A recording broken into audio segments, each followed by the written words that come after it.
రాజకీయ నాయకులతో కలిసి బీర్ బ్యాండ్ రాజకీయాల గురించి కాదు, వాళ్ళ కన్నీళ్ళ గురించి చెప్పాలి. మీరు భారీ కాదు, రాజకీయ నాయకులు తొత్తులుగా ఇంజనీర్లు ఉన్నారు, ఇద్దరిని చార్మినార్కల్ తీయాలి. అమ్మ మీరు మాట్లాడు, ఈ ప్రాజెక్టులు కడితే ఎంత నష్టమవుతుందో చెప్పండి, వీళ్ళకి తెలుస్తుంది. వీళ్ళు ఊర్లలో పట్టణాలు ఉంటారు కదా, వీళ్ళు వాళ్ళతో కలిసి మందు కొడతారు, వీళ్ళకి తెలియదు. మాట్లాడండి అమ్మా, కష్టాలు చెప్పండి.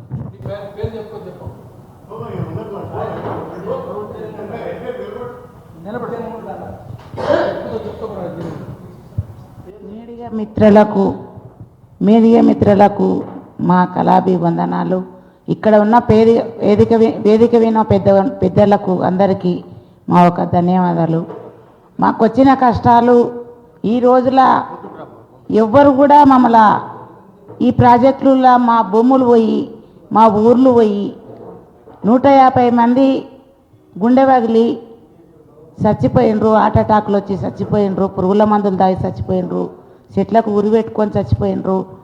2500 మంది కుటుంబాలు ఈరోజు రోడ్డు మీద పడి అమ్మా భిక్షాంది ఒక్క బుక్క అన్నం పెట్టాలంటే కూడా కాళ్ళతోనే దుబ్బే పరిస్థితి మాకు వచ్చింది.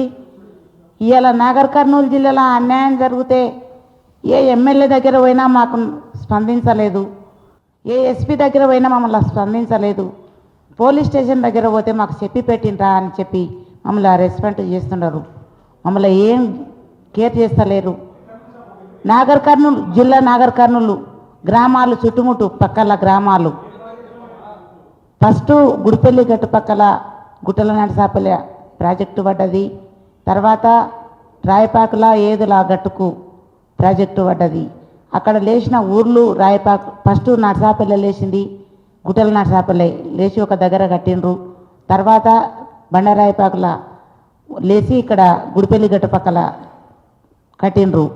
మరి అక్కడ పోయిన భూములకు నష్టపరిహారం మాకు ఐల గవర్నమెంటు గుట్టల నడిసాపల్లిల ఎకరానికి 40,000 రూపాయలు డిమాండ్ చేసింది. వెనకసీరికి 5 లక్షల డిమాండ్ చేసింది రాయపాకుల ప్రాజెక్టు పడ్డప్పుడు. ఆ పైసలు తెలియక మేము అతి మూర్ఖంగా చదువురాని ఒక సన్నాసులం, మేము తెలియక ఒక రిజిస్ట్రేషన్ లేని ఫైనాన్సులా పెట్టుకున్నాం. నాగర్ కర్నూలు జిల్లాలో మాకు తెలియక మోసపోయి 200 కోట్ల రూపాయల నష్టం జరిగింది. మాకు 2500 బాధితులం, 200 కోట్ల రూపాయలు. ఇవాళ ఎవరి దగ్గర పోయి మాకు పైసలు ఇట్లా ఎత్తుకొని పోయి హైదరాబాద్లో అపార్ట్మెంట్లు కొనుక్కున్నారు, ప్లాట్లు కొనుక్కున్నారు, భువనగిరిలో యాదగిరి గుట్టన భూములు కొనుక్కున్నారు, నాగర్ కర్నూలులో భూములు కొనుక్కున్నారు.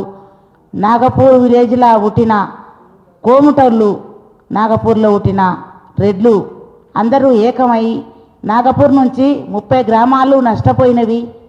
30 గ్రామాలలో అత్యర్థదారుణంగా చిన్నపిల్లలు పెద్దవాళ్ళ కానుంచి అమ్మ అని అనాథేయమని మేము అడుక్కునే పరిస్థితి మాకు వచ్చింది. ఒక ఊరు నుంచి 30 ఊర్లు పాడైపోయినాయి. ఇవాళ వాళ్ళు ఎక్కడంటే అక్కడ లంచాలు వేసి మిమ్మల్ని చంపుతామని ఉన్న వాళ్ళ గుడక బతికే దారి లేకుండా చేసి మమ్మల్ని ఎక్కడంటే అక్కడ బెదిరిస్తున్నారు.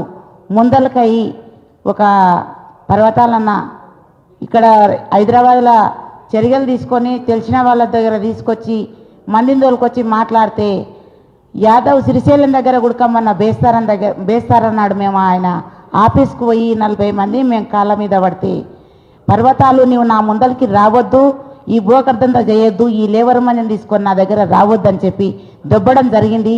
ఆ 40 మందిని వచ్చిన 40 మంది కళ్ళ నీళ్ళు పెట్టుకొని వచ్చిన ఊర్లకు మా ఊర్లకు వెళ్ళిపోయినరు. మేము ఇక్కడ జిక్కిన వాళ్ళం ఏదో బుక్కెడు అన్నం తిని జీవనాధారం పట్టుకొని ఇవాళ ఇక్కడ మీటింగ్ అంటే వచ్చి ఇక్కడ కూర్చొని చెప్పుకుందామని ఇక్కడ వచ్చినాము. ఇక్కడ వచ్చిన పెద్దలకు అందరికీ మా ఒక ధన్యవాదాలు. మాకు న్యాయం చేయాలని కోరుకుంటున్నాం. మా పంచాయతీని కూడా మీరు కొంచెం మాకు దయచేసి మా డబ్బులు ఇప్పియాలని కూడా కోరుకుంటున్నాం. అలా ఆస్తులు జప్తు చేసి కాయిదాలు, జీవ కాయిదాలు కూడా తెచ్చిండ్రు. అవి బోకర్ కాయిదాలని శ్రీశైలం యాదవ్ పర్వతాలను దుబ్బడం జరిగింది. ఆయన 3 రోజులు అవుతుంది అన్నం తింటలేడు. ఒక్క ఫోన్ మాట్లాడుకుంటా 40 కుర్చీలు మారుతున్నాడు. ఆయన మైండ్ పనిచేస్తలేదు, రాత్రిపూట నిద్రపోతలేడు. అసలు ఆయన మైండ్ ఆయన చేతిలో లేకుండా ఉంది. ఇవాళ హార్ట్ అటాక్ వచ్చే పరిస్థితి అయింది. రాత్రి నొప్పి లేచిందని ఫోన్ చేస్తే అక్కడ గ్రామం నుంచి మళ్ళీ ఇక్కడ మేము రావడం జరిగింది. ఇటు పరిస్థితుల్లో మమ్మల్ని ఎవరైనా ఆదుకోవాలని మేము కోరుకుంటున్నాం సార్. మాకు చాలా అన్యాయం జరిగింది. ఎక్కడ పోయినా మాకు న్యాయం జరుగుతలేదు. హైదరాబాద్లో మాకు న్యాయం జరుగుతుందని ఇక్కడ 130 ఎకరాల భూమి, 40 ప్లాట్లు, 5 అపార్ట్మెంట్లు వాళ్ళు కొనిపెట్టిండ్రు. వాళ్ళ చుట్టాల పేర్ల మీద, వాళ్ళ దోస్తుల పేర్ల మీద, వాళ్ళ బంధువుల పేర్ల మీద